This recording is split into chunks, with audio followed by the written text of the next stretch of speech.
예수님은 유대인의 명절에 예루살렘을 방문하셔서 38년 된 병자를 고치셨습니다.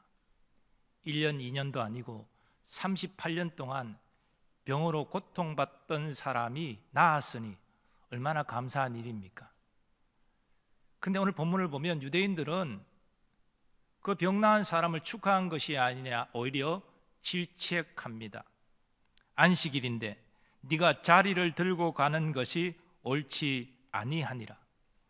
주석가들은 이 말을 한 유대인들이 유대 종교 지도자들이다 이렇게 주장합니다. 저들은 장로들의 유전에 따라서 안식일에는 물건을 들고 옮기는 행위를 금했기 때문에 이렇게 병 나은 사람을 질책하고 있는 것입니다. 물론 38년 된 병자도 유대인이기 때문에 안식일에 어떤 일을 하면 안 된다 상식적으로 알고 있었을 것입니다. 그러나 그의 병을 온전히 고치신 분이 자기 누운 자리를 들고 가라고 명하셨기 때문에 그대로 행한 것입니다. 그래서 유대 종교 지도자들에게 이렇게 대답합니다. 나를 낫게 한 그가 자리를 들고 걸어가라 하더라. 그래서 유대 종교 지도자들의 관심이 이 병 나은 사람에게서 그 병을 고쳐준 자에게로 돌려지게 되었습니다. 너에게 자리를 들고 걸어가라 한 사람이 누구냐? 예수님은 안식일에 이 38년 된 병자를 치료하셨지만 많은 사람이 몰려들어 논란을 피하고자 그 자리를 옮기셨습니다. 그러므로 병 나은 사람은 누가 자신을 고쳤는지 몰랐습니다. 그래서 유대 종교 지도자들에게 누가 나를 고쳤는지 내가 모릅니다 그렇게 대답하지요. 그리고 후에 그가 성전에서 예수님을 만났습니다. 아마도 그가 38년 된 병을 고침받고 하나님께 감사의 제사를 드리러 성전에 왔다가 예수님을 만난 것일 것입니다. 예수님은 그에게 말씀하십니다. 보라, 내가 나았으니 더 심한 것이 생기지 않게 다시는 죄를 범하지 말라. 분명히 38년 되었던 병을 알았던 이 사람은 자신의 죄 때문에 그 병을 알았습니다. 물론 모든 병이 죄 때문은 아니지요. 지금 코로나 확진자가 중환자가 되어서 투병하고 있고 많은 희생자가 발생하고 있지만 이게 다 그들의 죄 때문은 아니지 않습니까? 그러나 본문의 이 사람은 예수님이 지적하신 대로 과거 지은 죄 때문에 38년 동안 병으로 고통받았습니다. 그래서 예수님께서 이제 더 심한 것이 걸리지 않도록 다시는 죄를 범하지 말라 그렇게 말씀하신 것입니다. 성전에서 예수님을 만난 이 치유된 사람은 유대 종교 지도자들에게 가서 자기를 고친 이가 예수라고 말합니다.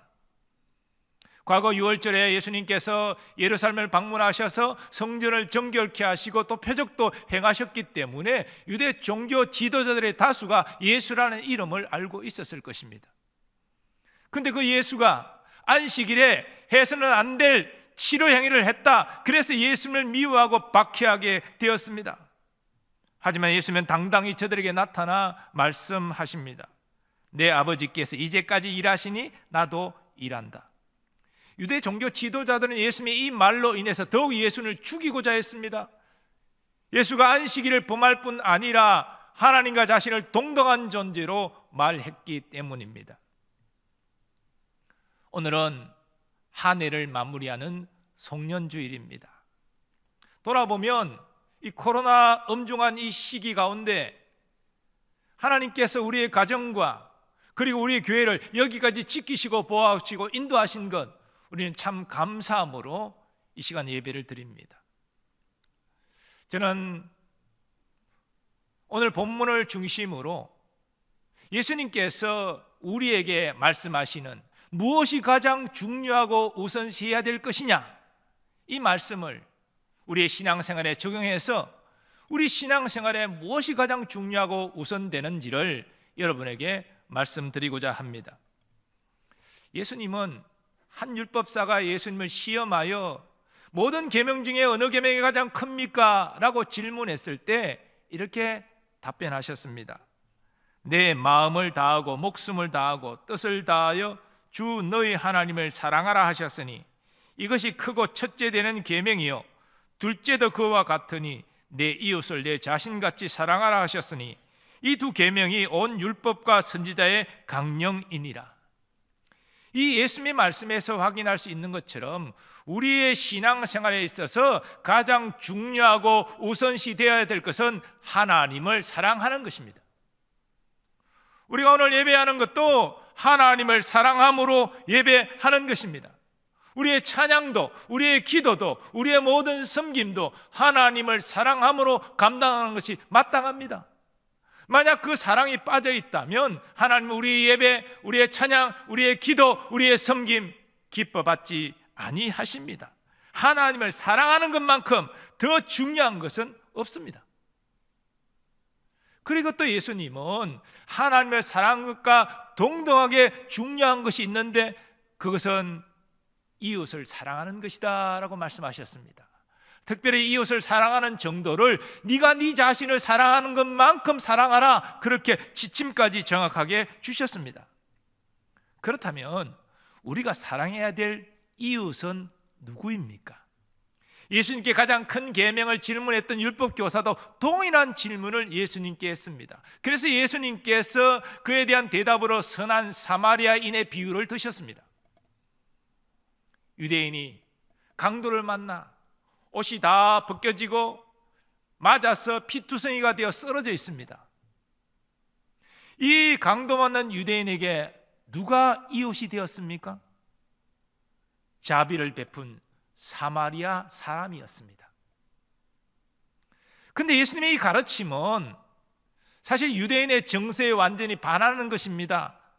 사마리아 사람은 민족의 자긍심을 잃고 이방 민족과 결혼해서 그 피가 섞여버린 혼혈인입니다. 그래서 유대인들은 사마리아 사람을 멸시했고 상종하지 않았습니다. 그런데 그 사마리아 사람이 이웃이 된다고요? 있을 수 없는 일입니다. 그러나 이 사마리아 사람은 강도맞는 유대인을 보고서 달려가 그 상처를 치유하고 상처를 싸매어 주었습니다. 자기 짐승에 태워서 주막까지 와서 주막 주인에게 돈을 주면서 치료해달라고 얘기했습니다. 다음날 길을 떠나면서 내가 돌아올 때 치료비가 더 들면 내가 다 갚아주리라 약속까지 했습니다. 예수님이 이 비유의 말씀을 드시고 그 끝에 율법교사에게 이렇게 명하십니다. 가서 너도 이와 같이 하라. 인종과 민족과 이해관계와 상관없이 도움이 필요한 사람에게 자비를 베푸는 것, 그것이 이웃사랑이다, 그렇게 가르치신 것입니다. 여러분, 교회가 어떤 것입니까? 교회는 하나님을 사랑하는 사람들이 모여서 서로 사랑하는 것입니다. 더 나아가 교회 바깥에 하나님을 알지 못하는 사람에게 그 사랑을 나누고 전하고 섬기는 것입니다. 그런데 여러분, 우리는 이기적인 존재이기 때문에 다른 사람을 사랑하는 것이 어렵습니다. 사랑에는 희생이 동반되는데요, 우리 자신이 희생하면서 다른 사람을 섬길 생각이 별로 없습니다. 믿지 않는 이웃까지 사랑으로 섬기라고요? 이거 불가능한 얘기입니다. 사랑의 실천은 내게 사랑의 힘이 있을 때만 가능합니다. 즉 하나님의 사랑이 내게 부어지고 하나님의 사랑이 내게 충만할 때만이 우리는 서로 사랑할 수 있습니다. 이웃에게요, 사랑으로 복음을 전할 수 있습니다. 그래서 우리는 하나님의 사랑을 사모해야 됩니다. 하나님의 예배 중에 하나님의 사랑이 부어지기를 원합니다. 내 심령에 하나님의 사랑으로 충만해지기를 원합니다. 우리의 찬양 가운데, 우리의 기도 가운데 하나님의 사랑이 임하시옵소서. 하나님 말씀을 듣는 중에 하나님의 사랑이 내 심령에 들어와 박히기를 원합니다. 그 사랑으로 내가 새로워지기를 원합니다. 이것이 우리의 소망이 되어야 됩니다. 하나님의 사랑이 내게 부어져 그 사랑이 충만할 때만이 우리 서로 사랑할 수 있습니다. 서로 섬길 수 있습니다. 그리고 이웃에게도 주의 사랑을 나눌 수가 있는 것이지요. 하나님이 이렇게 하나님의 사랑으로 충만해서 서로 사랑하고 사랑으로 섬기는 곳에 은혜와 복을 부어 주십니다. 이것이 성도의 영적 삶이고 승리하는 신앙생활입니다. 이런 의미에서 오늘 본문을 통해 예수님은 이웃사랑이 무엇인지를 이렇게 가르쳐 주시는데, 특별히 이웃사랑을 실천할 때 꼭 유의해야 할 것이 있음을 말씀하십니다. 먼저 예수님은 규정이나 전통보다 사람을 중시하고 우선시하라 말씀하십니다. 예수님은 장로들의 유전에 따라서 안식일에 어떤 일을 하면 안 되는지 알고 계셨습니다. 하지만 사람의 규정과 전통보다 더 중요한 것, 38년 동안 병으로 고통받는 자가 그 병에서 해방되는 것이 하나님의 뜻임을 정확하게 아셨습니다. 그래서 박해가 올 것을 아시면서도 38년 된 병자를 치유하신 것입니다. 그리고 그에게 자리를 들고 걸어가라 명하심으로 이제는 일상의 삶을 즐겨라 말씀하신 것입니다.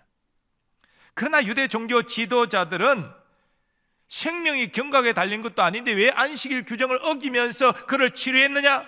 예수님을 박해합니다.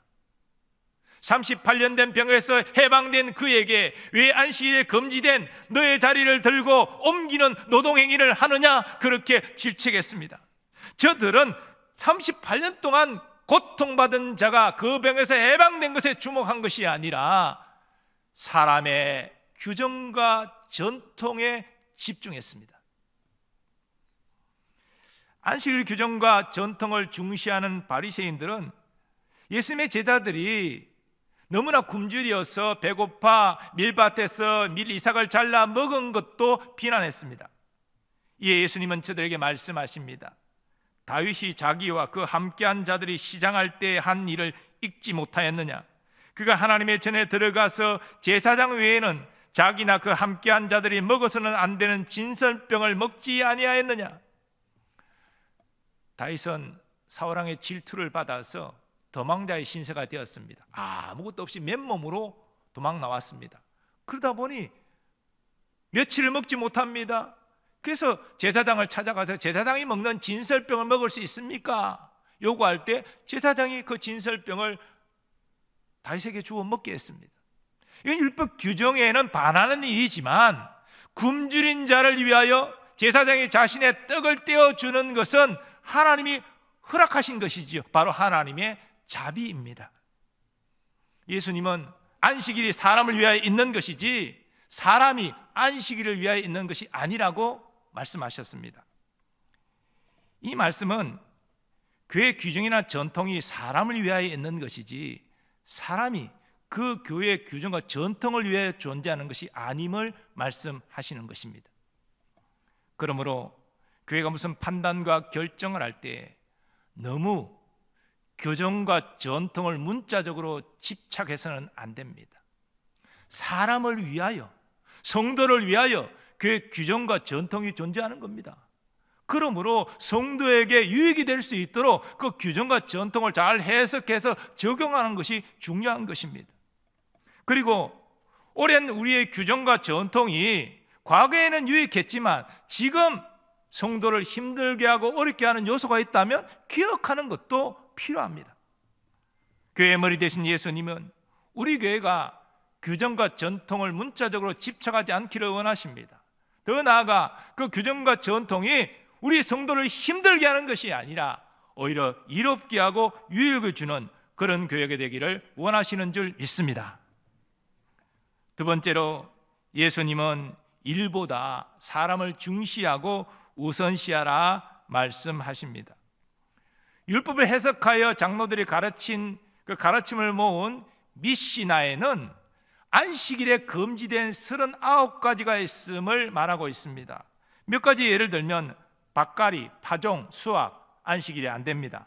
또 건물을 짓거나 부수는 일도 안 되고 방직, 바느질, 사냥, 그리고 도살, 망치질, 요리, 빵 굽는 일, 또 심지어 글을 쓰고 불을 켜거나 끄는 일도 안 됩니다.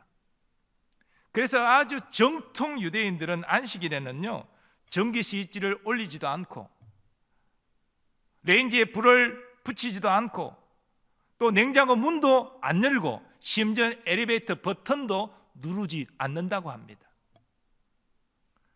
비가 와도 우산 쓰지 않고요, 운전도 안식일에는 하지 않고 또 안식일에 걷는 것도 1km 이하로 걷는다고 합니다. 철저히 유대인들은 안식일 어떤 일을 하면 안 된다, 그 안 되는 일을 지키려고 노심초사하고 노력합니다. 그러나 유대인들은 하지 말아야 될 일에 집착한 나머지 자비를 베풀라는 하나님의 뜻은 주목하지 못했습니다. 그러나 예수님은 일보다 사람의 중요성을 가르치셨습니다. 예물을 제단에 드리려다가 거기서 내 형제에게 원망 들을 만한 일이 있는 것이 생각나거든 예물을 제단 앞에 두고 먼저 가서 형제와 화목하고 그 후에 와서 예물을 드리라. 하나님께 예물을 드리는 것이 얼마나 귀한 일입니까? 하나님 기뻐하시는 일이지요. 근데 여러분, 예물을 제단에 드리려다가, 하나님께 드리려다가 갑자기 생각납니다. 형제에게 원망 들을 만한 일이 내가 있구나. 그 생각이 나면 예물을 그대로 두고 형제에게 가서 화목하고 다시 돌아와 하나님께 예물을 드리라. 예수님은 이렇게 가르치셨습니다. 하나님께 예물을 드리는 일이 너무나 귀한 일이지만 형제와 불화한 상태에서 하지 말라는 것입니다. 하나님이 기뻐 받으시지 않는다는 것입니다. 먼저 화목하고 그 사람의 상한 마음을 풀어주고 그리고 돌아와 하나님께 예물을 드릴 때 내가 그 예물을 기뻐 받겠노라 라고 말씀하시는 겁니다. 교회 보면 일 중심적인 사람이 있고 관계 중심적인 사람이 있습니다. 물론 일 중심이 나쁘다는 것 아니고 관계 중심적이 무조건 좋은 것도 아닙니다. 교회에 열심히 일하는 사람이 없으면 어떻게 되겠습니까? 모두 관계만 중시하고 일은 뒤쳐놓고 열심히 안 하려고 그러면 교회 사역은 되지 않을 겁니다. 열심히 일하는 것 중요합니다. 그러나 일의 우선순위로 볼 때에 사람과의 관계가 일보다 우선되어야 됩니다. 여러분 생각해 보십시오. 많은 일을 하고 많은 결과를 내었지만 그 과정 가운데 많은 사람이 상처받고 그래서 떨어지고 심지어 교회를 떠나고 나 예수 안 믿겠다 이런 결과가 나온다면 그 많은 일들이 무엇이 유익하겠습니까? 그래서 많은 일을 하는 것도 중요하지만 서로 마음을 합해서 기쁨으로 하는 것이 더 중요하다는 것입니다. 성경에서 마르다와 마리아 자매가 나오는데요, 마르다는 일 중심적인 사람이었습니다. 예수님을 모셨으니 어떻게 하면 잘 대접할까 여기에 모든 관심과 신경을 썼습니다. 근데 마리아는 관계 중심적인 사람이라 예수님 발치 앞에 앉아서 예수님 말씀을 주목하고 예수님과 깊은 사랑의 교제를 나누는데 집중했습니다.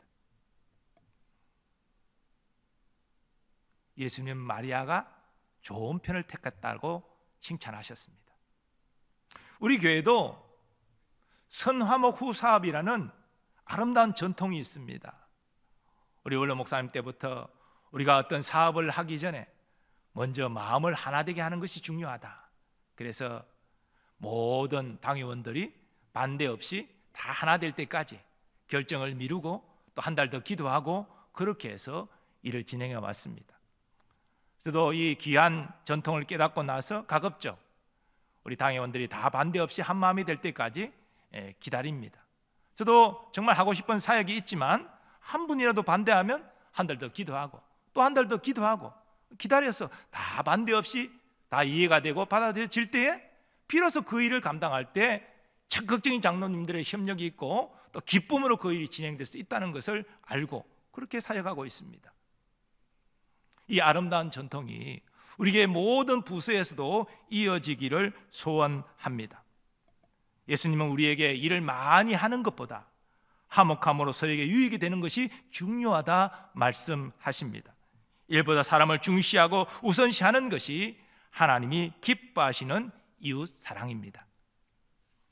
세 번째로 예수님은 재물보다 사람을 중시하고 우선시하라 말씀하십니다.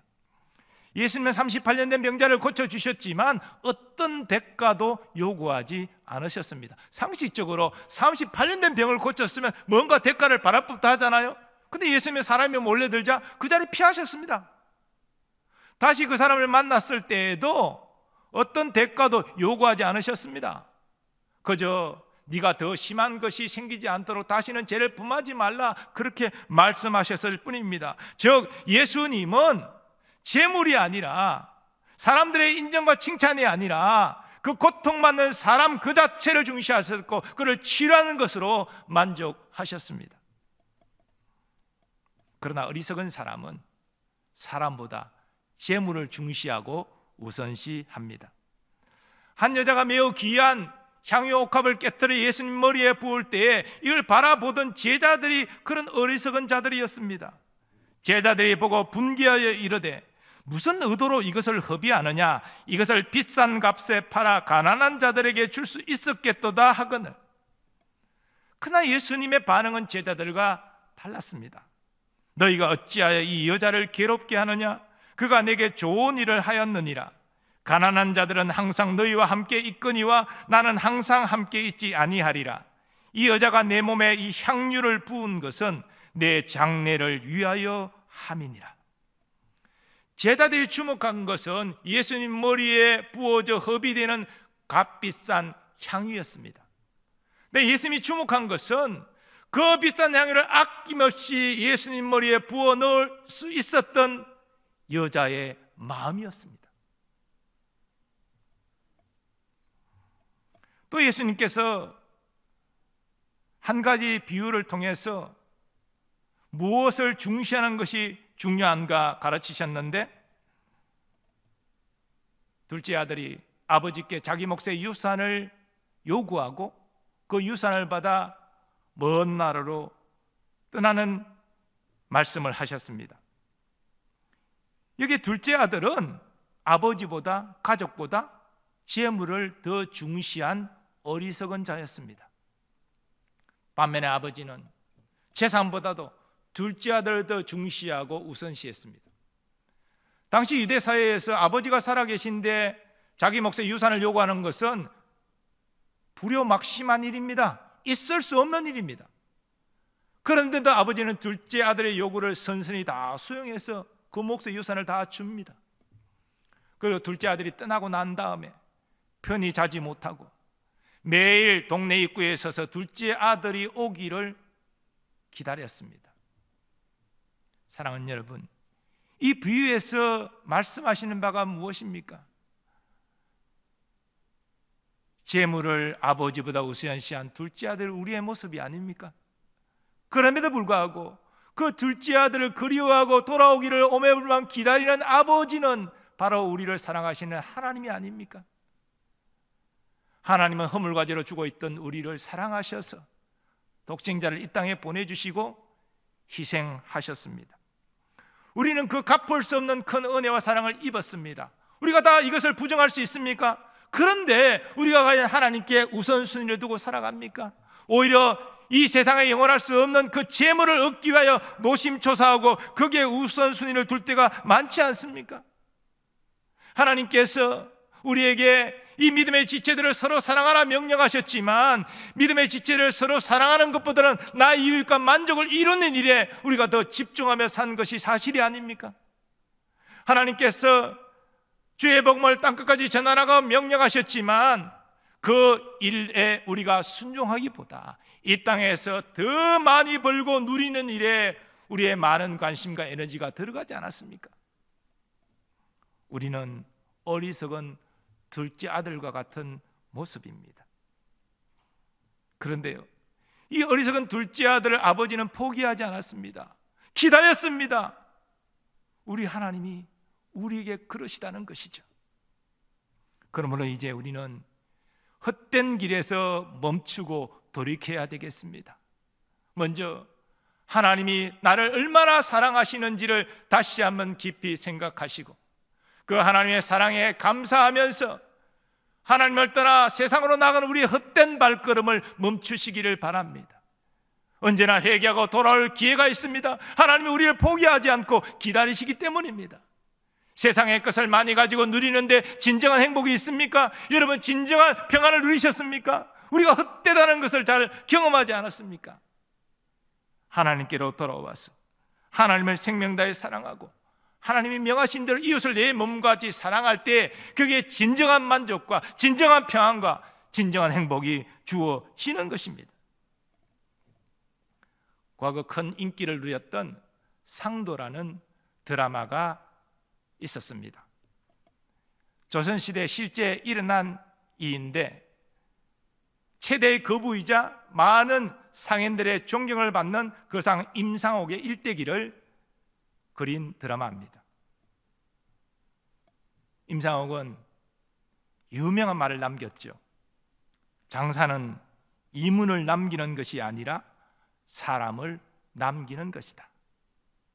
사실 당시 장사꾼들이 많은 이득을 얻는 것이 중요하지 무슨 장사하면서 사람을 남겨? 이해하지 못했을 것입니다. 네, 여러분, 오늘날 큰 기업체 사업에 성공한 사람들을 자세히 조사해 보면 그들은 모든 사업 파트너와 철저한 신뢰관계를 유지합니다. 그리고 고객들의 신뢰를 인정받습니다.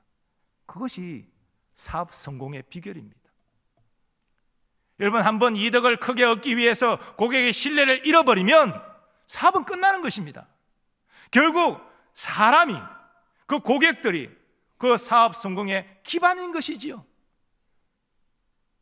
그래서 장사는 이문을 남기는 것이 아니라 사람을 남긴다는 이 말이 참으로 옳은 것입니다. 여러분, 신앙생활도 마찬가지입니다.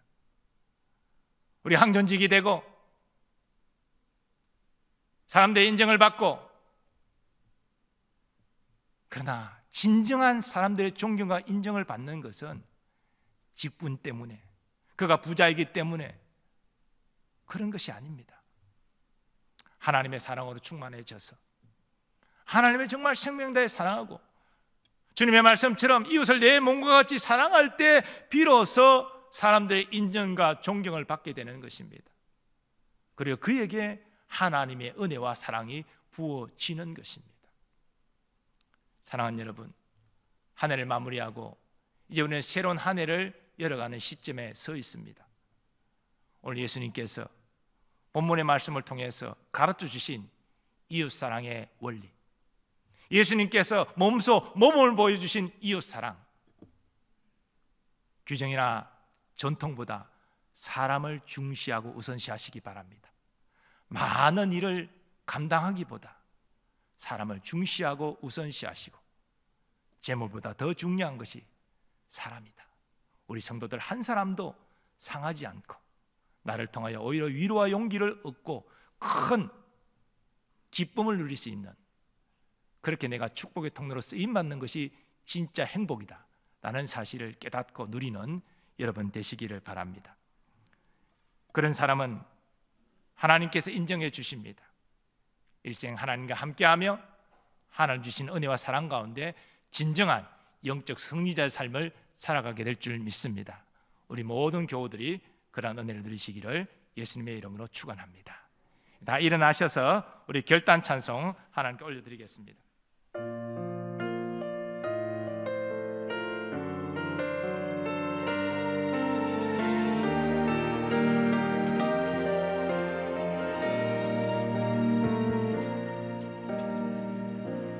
주 안에 우리 하나, 모습은 달라도 예수님 한 분만 바라네. 사랑과 선행으로 서로를 격려해 따스함으로 보듬어가리. 주님 우리 안에 함께 하시니 형제자매의 기쁨과 슬픔 느끼네. 내 안에 있는 주님 모습 보네. 그분 기뻐하시네.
술로 찬양하게 하시니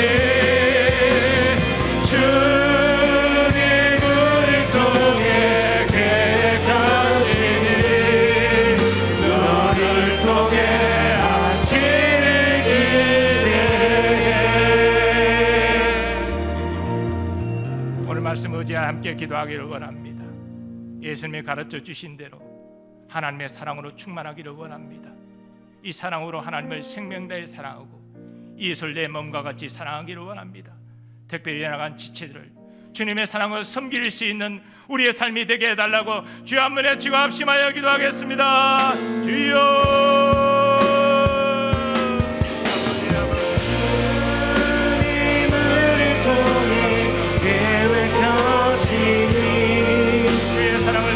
부족한 입술로 찬양하게 하시니 우리가 하나님을 생명내시라 우리가 하나님을 통해 계획하시니 너를 통해 하시는 기대 많은 일을 감당하기보다 사람에게 더 집중하고 소중히 여기며 하나님의 제물의 진짜 아버지여 사랑하게 주시하고 주시면서 우리의 이웃 사랑이 되게 하여 주옵소서. 아버지 교회에서 그런 마음으로 영혼을 너희를 사랑하게 하시고 우리의 가정에 그런 마음으로 서로를 사랑하고 섬기게 하시고 아버지 이웃까지도 그런 마음으로 주님을 사랑하듯이 내를 사랑하듯이 사랑으로 섬길 수 있도록 권총을 다하여 주옵소서. 아버지 그렇지 않으면 기뻐하는 삶이죠. 사람들이 우리가 정의를 받는 삶이죠. 아버지 주님의 은혜와 복을 받는 삶입니다. 이러한 대국자가 대명하여 주옵소서.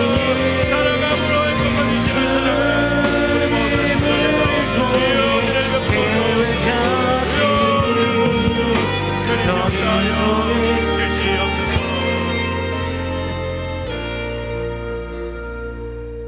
아버지 하나님, 한 해를 마무리하는 송년주일에 우리 신앙생활에 가장 중요하고 우선시해야 될 것을 주님 가르쳐 주시니 감사합니다.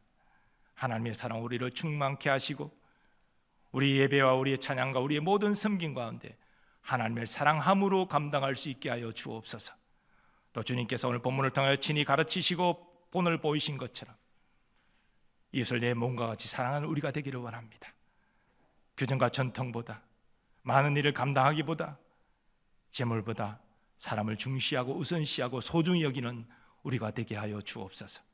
우리 신앙생활 가운데 나로 인해서 실종하는 사람 한 사람 없게 하시고 나로 인하여 위로와 소망을 받고 힘을 얻고 용기를 낼 수 있는 유익하게 하는 축복의 통로로 쓰임받는 우리 모두 되게 하여 주셔서 더불어 살아가는 기쁨, 하나님이 칭찬하시고 인정하시는 복 있는 삶을 살게 하여 주옵소서. 연애와 기도합니다. 우리의 건강의 문제, 경제적인 어려움, 가정과 자녀의 문제 믿음으로 맡길 때 주님 우리에게 확신과 평안 허락하여 주옵소서. 특별히 멀리 유학 중인 우리의 자녀, 군에 있는 우리의 자녀, 선교사님들 그 가족들 주의 날개 그늘 아래 품어 보호하여 주옵소서. 오늘도 주의 몸된 교회를 위하여 성도를 위하여 수고하고 헌신하는 모든 주의 종들을 기억하시고 은혜와 복으로 충만히 내려 주옵소서. 우리나라와 우리 민족에게도 주의 자비와 긍휼이 임하사 코로나를 극복하게 하시고 남북의 평화복음 통일 꼭 보게 하여 주옵소서. 추운 날씨 가운데 우리 성도들을 지키시고 동행해 주시기를 간절히 소원하며 이제는 우리 주 예수 그리스도의 은혜와 하나님 아버지의 무한하신 사랑하심과 성령님의 역사하심과 교통하심이 오늘 주님이 가르쳐 주시고 본을 보인 대로 하나님의 생명 다해 사랑하고 이웃을 내 몸과 같이 사랑하는 일에 헌신하기로 결단하는 모든 주의 자녀들의 삶의 범사 위에 항상 함께하여 주시옵기를 축원하옵나이다. 아멘.